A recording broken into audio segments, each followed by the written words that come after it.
Fox 61, Connecticut's news station. Good evening, and thank you for joining us here on the news at 10 on this election night. I'm Sarah Sanchez. And I'm Brent Harden. Results are starting to pour in for races across the state, and we'll get to them in just a moment. But first, we want to talk about the race in Bridgeport. Yeah, it's a race that's gained national attention. Challenger John Gomes has accused incumbent Mayor Joe Ganam of ballot fraud during the primary. The issue was taken up in court. A judge ruled Bridgeport must hold another primary election, but there wasn't enough time before the general election to do that. Making matters more confusing, it's not yet clear if tonight's results will mean either candidate will hold the office, as that second primary was never held. Despite the uncertainty, though, the people of Bridgeport still came out to cast their ballots, and the numbers on your screen are where the candidates currently stand. Connecticut's news station has live team coverage from Bridgeport tonight. Our Jake Garcia is with the Ganam campaign, and we'll hear from him in just a moment. But Matt Karen is with the Gomes campaign, and we'll check in with him first. Matt? Well, hello from Bridgeport. Cautious optimism is in the air here at the party of John Gomes, what he hopes will end up being a victory party. Hey, it was about as close to a victory speech without actually declaring victory as you can get.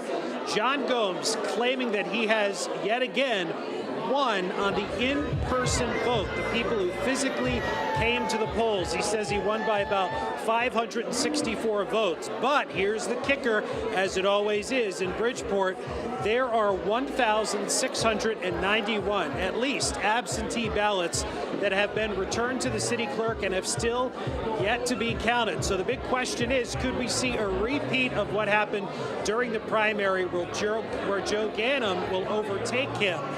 John Gomes gave a hopeful message here tonight.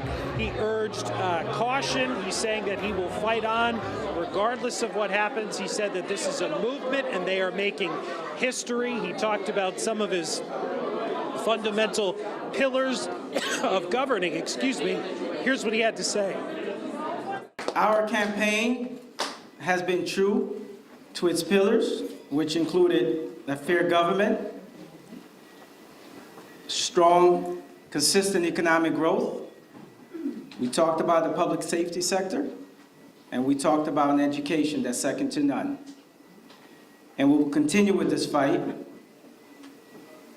as we wait for the results, because no matter what, I want to make it very clear, we said this was a movement, and it will be a movement, because we are history.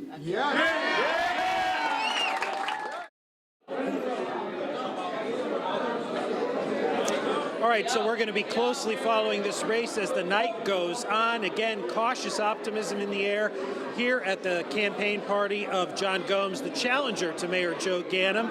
And now we are going to send it over to Jake Garcia, my colleague who is live at Ganam headquarters. How are things over there, Jake? Okay, Matt doing our job for us, but we do want to turn it over to Jake. He's at the campaign of the incumbent Mayor Joe Ganam. Yeah, Ganam won the September primary, but this election is far from finished when you look at all the legal challenges tangled up in the race. So Fox 61's Jake Garcia joins us live in Bridgeport at Mayor Ganam headquarters. So Jake, what's it like?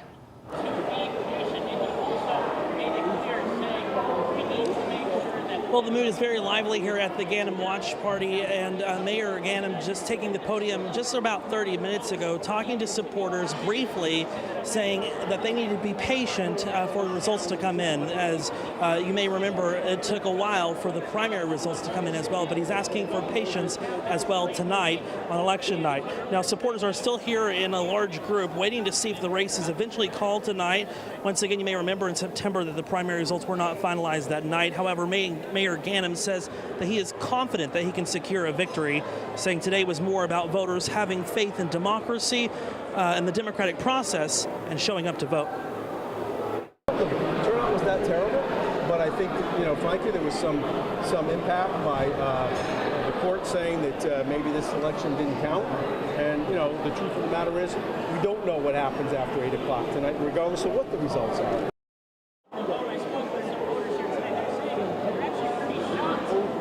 And Mayor Ganam emphasized the importance of fair elections, that this election needs to send a message to the city of Bridgeport and to the entire country that their vote matters. Of course, the mayoral race catching national attention. Now, results are still being counted.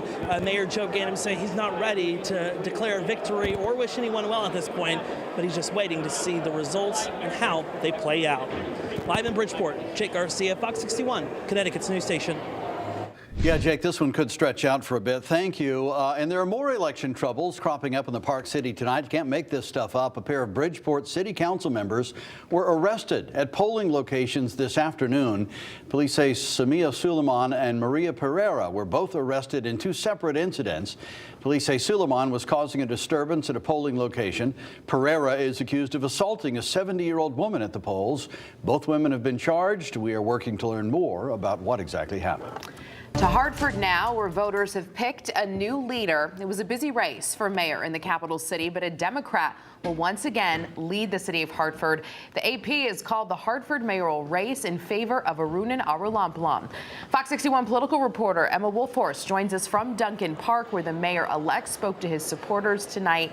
Emma, what's it like at that campaign party?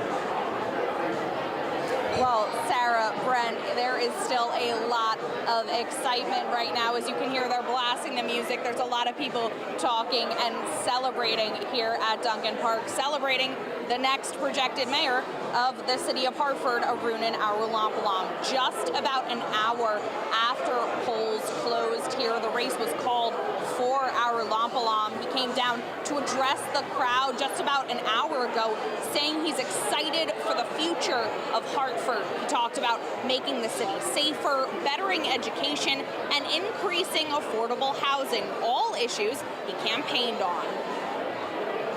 This is what it looks like when a city comes together. This is what it looks like when we hope and dream and break down barriers. This is what it looks like when seeds of hope grow. And if we can grow together, if we can fight together, if we can work together, if we can dream together, if we can stand together, then together we will build a Hartford beyond our wildest imaginations. Are you with me? Are you ready to fight? Arulamplam was endorsed by current Mayor Luke Bronin, as well as Governor Ned Lamont, Senator Richard Blumenthal, and other Democratic state officials. I asked him if he felt like this strong Democratic endorsement helped him at all in this race. Arulamplam told me yes, saying it shows a united Democratic Party and the importance of the rest of the state having a stake here in the capital city. Arulamplam tonight also delivering a message to all residents of Hartford, even if they didn't vote for him, saying he's ready to fight for them and better the city of Hartford over the next 4 years. Now, current Mayor Bronin is still in office until January. He's got about 50 days left in that position when Arulamplam will then take over next year. For now, reporting live in Hartford, Emma Wolfhorst, Fox 61, Connecticut's news station. Thank you, Emma. Another race we're closely following tonight, this one in Connecticut's smallest city. The race for mayor in Derby has also received national attention. On today's ballot, an incumbent who lost the primary, a Republican charged with storming the U.S. Capitol in 2021, and a Democrat who has just been named the winner of the next Derby mayor. That's Joseph DiMartino. We'll have the latest live in Derby in just a few moments. All right, joining us here in studio now is Randy Collins, Director of Public Policy over at the Connecticut Conference of Municipalities. Thank you so much for being here, Randy. So we just talked about Arunan Arulamplam being elected mayor of Hartford. How important is the mayor of Hartford to the entire state? Well, I mean, as the mayor of our capital city, he automatically will assume a leadership role among our municipal leaders. And as he steps in, he's got a lot of challenges. Hartford has some budget issues that they're looking at. Obviously, crime's always on, so he's got a lot of work to do right out of the gate. And I think one of the hardest things for our mayors is as soon as they get into office, they have to start thinking about a budget right away. Because our budgets don't coincide with the state, so it's almost like drinking from a fire hose right as he gets in. There was a small amount of controversy. It wasn't a huge controversy, but early in the campaign, Rolampalam was out raising funds outside the city of Hartford for his campaign. Maybe that's legitimate.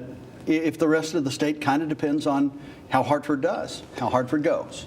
Yeah, I mean, I think everyone at this point raises, when you look at how the cost of elections have just gone through the roof. And I don't think that you can just solely rely on local elections if we don't have a state election program for the municipal side. So, a lot of funds are raised, outside. But when you look at the interests of, all of the corporate partners and headquarters that are located here, it certainly has a higher profile than some of our smaller communities. So let's talk a little bit about the race in Bridgeport, a city that has certainly lost some trust, confused the voters amid this court case and what certainly looks like ballot fraud.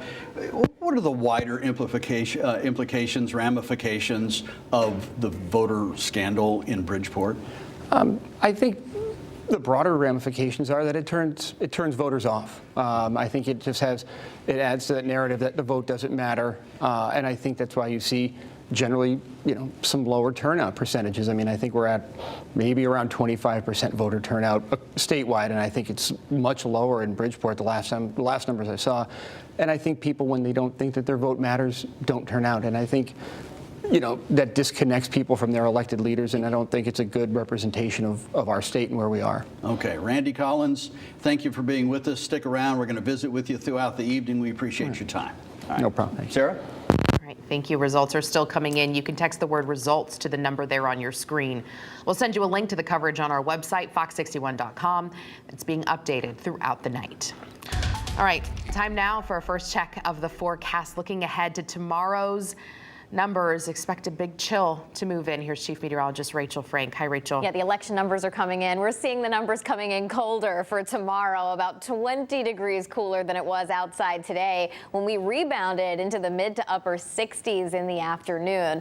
And the reason it'll be cooler, we had a cold front that came through earlier this evening. The winds are now picking up. The winds have changed, so to speak, ushering in that drop in the numbers. Right now, it's still 53 degrees in Hartford, which is still pretty mild, upper 50s right now for the New Haven area. But by daybreak, we do anticipate temperatures dropping back into the 30s. We'll see plenty of sunshine tomorrow, but high temperatures will only climb into the mid to upper 40s as we head through the afternoon. As we head towards the late afternoon, I think we'll see increasing clouds, and we do have some rain in the forecast for tomorrow night into Thursday, and that could begin as a brief wintry mix in parts of the state. Right now, we're thinking the impact from that is going to be the greatest north of Connecticut, where there could be some ice accumulation. We're going to talk more about this and what it means as we head through the next 48 hours coming up.